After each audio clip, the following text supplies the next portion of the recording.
What's up, everybody? I'm Kyle Carlson, and this is the Rollback BMX Podcast, the #1 BMX podcast in the universe, according to me. Today's guest is...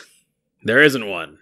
Yeah, sorry about that. Had a bit of a technical slip up here. I will get into that in a minute. So I'm going to take this opportunity today to talk about just the podcast in general and everything going on in the BMX world and what's coming up. So if that sounds boring to you, turn it off right now. But I'm going to try my best to say a lot of really cool stuff. So just a real quick rundown, throwing it back to the past 3 weeks. I was busy with the Vans BMX Pro Cup event in Huntington Beach. Right after that, I went to Portland, Oregon with Colton Walker to shoot a Monster Energy project. And Colton and I flew to San Diego together, where I live, and Colton was visiting for the Nitro World Games contest directly from Portland. So the past couple weeks have been pretty crazy, but nothing out of the ordinary. That's kind of the way I live. So after getting out to the Nitro World Games contest, the first couple days I would drive there from my house. I live about 45 minutes away without traffic. Conveniently, I hit traffic most times, and would hop on the computer as soon as I got home and get to work. Anybody that uses Apple laptops and is as educated as I am when it comes to computers and whatnot knows that sometimes weird things happen. Basically, the system on my computer was full, but I couldn't delete it. There wasn't enough files on there. It was just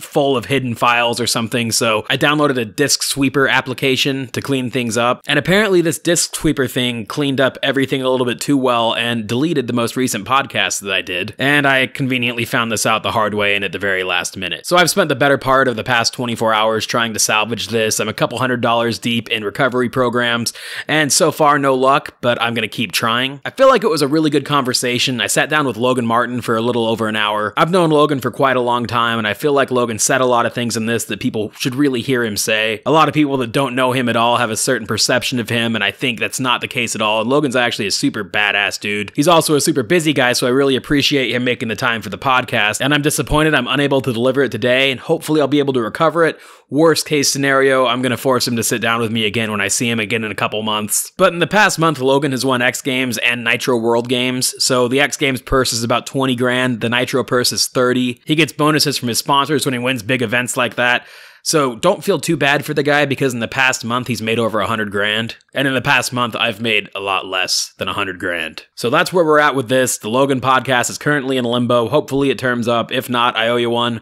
Logan, I'm sorry. I'd offer to buy you beer, but you don't drink beer, so I will buy me beer and think about you while I drink it. So this kind of goes back to the whole idea of me doing this podcast. I think there's a bit of a common misconception that this podcast is affiliated with Vital BMX. It is not. This is just something I am doing because I want to do it. All the equipment and time and energy is funded by me, 100% independent. Nothing negative about Vital BMX or my relationship there. I'm still very much involved with everything content-wise going on, as well as a few other gigs I take on. Basically, I'm a self-employed guy, and in order to keep the lights on in the BMX world, you pretty much work nonstop all the time. I'm sure many of you know how that is. It's a labor of love, but it's absolutely a labor. I've always been a fan of podcasts and wanted to do one. I saw a void in the BMX world, and so far I think it's gone really well. I'm greatly appreciative of everybody that's taken the time to listen. I'm greatly appreciative of all the guys that have sat down and had conversations, and I definitely plan on continuing to do this for the foreseeable future. Since the very beginning, it's been a big learning experience, basically me hopping on Google and YouTube and typing things in and trying to figure out how to do it. Everything gets better throughout time, but there's obviously going to be hiccups like this Logan episode. One thing I can say is, based on what happened here, I guarantee you it will not happen again. And yeah, just to reiterate, thank you times 10 million to everybody that takes the time to listen. I've heard a lot of great feedback from a lot of people. I'm always open to feedback, to criticism. I want to make this something enjoyable for the BMX community, and I want to keep things interesting and new and fresh and totally kicking ass and stuff. So let's keep partying. Please, open line of communication to me. Always let me know what's going on, what you guys are thinking. As of now, doing this podcast costs me money, which is not an issue. I knew that was going to be the case going in. I haven't tried to sell any advertising or anything like that.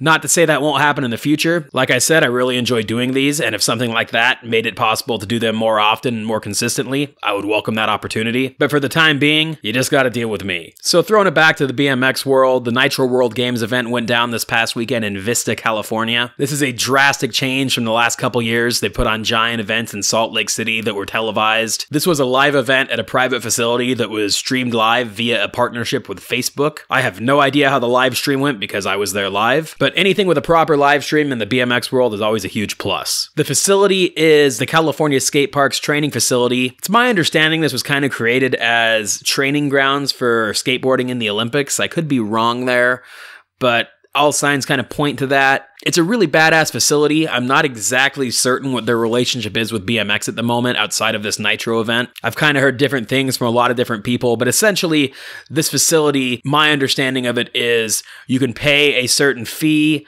you get a key, and you have 24-hour access to this facility. Now, it's not cheap. I think it's going to cost around $7,000 or $8,000 a year to have a key. But if it's what you do for a living and it's a relevant course like it is in skateboarding, I don't know how much it is in BMX. It's a pretty worthy investment. It's obviously a tax write-off, and the place is rad. One cool thing about this Nitro event was there were so many riders there. There were 23 riders competing. 24 flew out. Kyle Baldock got injured in practice. I believe he broke his toe and went back to Australia. So 23 guys competed, and none of these guys had touched the course before. So everybody started out with a complete level playing field, and it's kind of crazy to see how much guys could progress over just a couple days of practice. There were guys competing like Marin Rantish from Croatia, and Marin's never really ridden a concrete bowl before, and he ended up being one of the 6 riders that made finals. Going from hardly being able to ride the bowl to doing 720 tail whips over the box jump in the middle of it over a couple days is pretty crazy. The event itself basically came down to Logan Martin and Dennis Anderson battling for the top spot, and what took place basically throws it back to one of BMX's oldest conversations when it comes to competition, and that is tricks versus course usage. Everybody got 3 runs. Logan essentially blew it on his first 2 runs, but then his 3rd run was flawless. He nailed a ton of crazy tricks, 720 bar spins on the box, flare downside whip,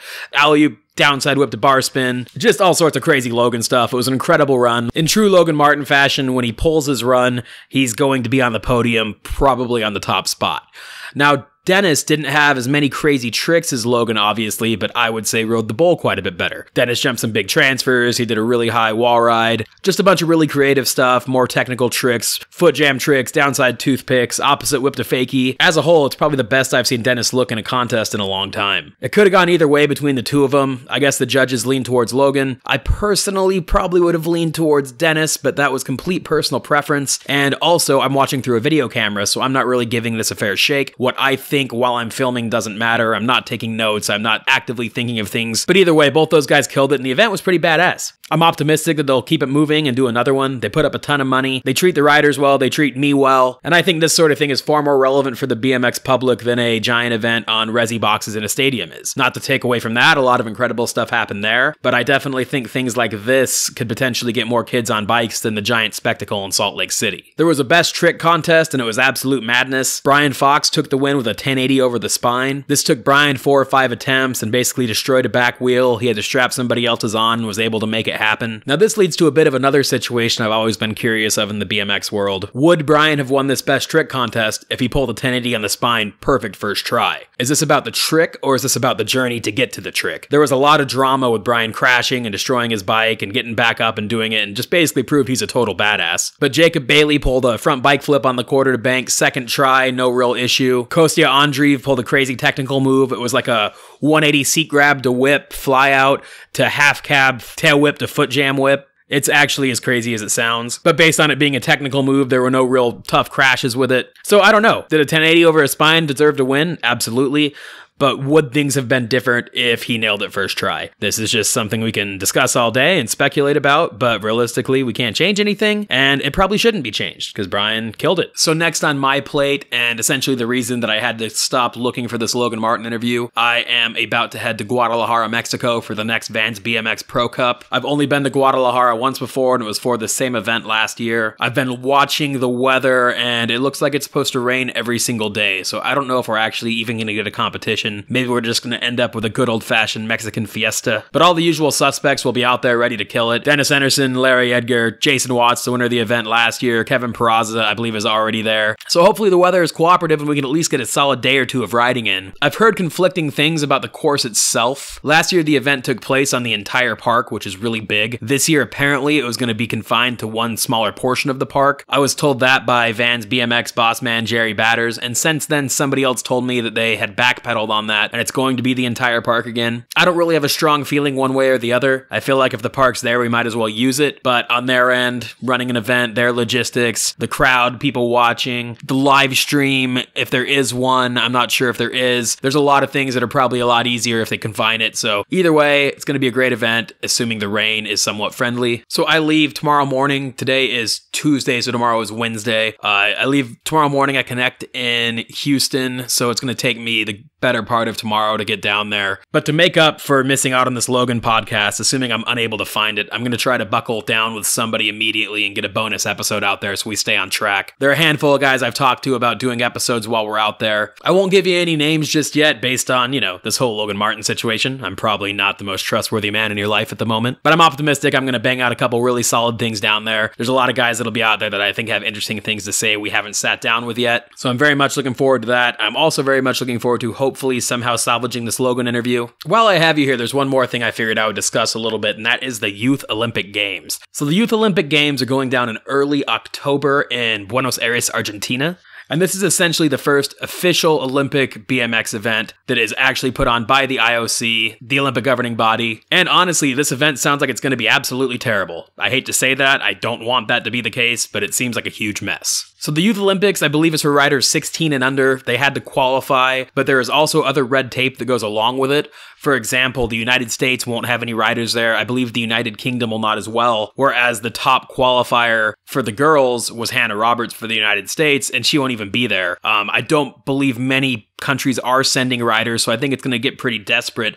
and it's basically going to be a bunch of people that aren't the best at riding trying to represent BMX on a big stage. In addition to lacking the best riders of that age group, the scoring here is somehow put together with a combined score of a men's score and a women's score. So basically, if you go out there and win, and you're a male, and the female representing your country goes out there and gets 5th, you're ranked as a country, so you'll end up in 3rd or something. You won't actually get your glory of winning. The actual Olympics aren't like this. I have no idea why this is, but when this was first announced, I was pretty excited and thought it was going to be a big deal and a real positive thing. I was excited to go to Argentina and check it out, but the more I hear about it, the more I kind of just wish it would get canceled or somehow cleaned up. More power to everybody competing in it. I hope you have a great time. I hope I'm wrong and just overly pessimistic here, but nothing seems very great. Other than steak, Argentina has great steak. That will be the highlight of your trip. It will not be a BMX contest. It will be eating steak. There's a lot of other pretty exciting stuff coming up on the calendar that I am a bit more optimistic about.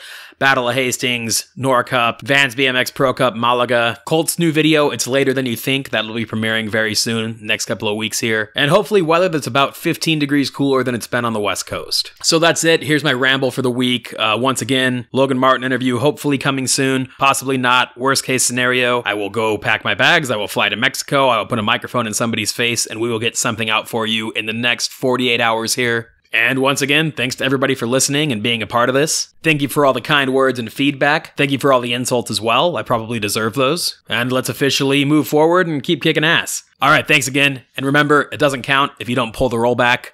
Adios. I said adios because I'm going to Mexico. I hope you get that.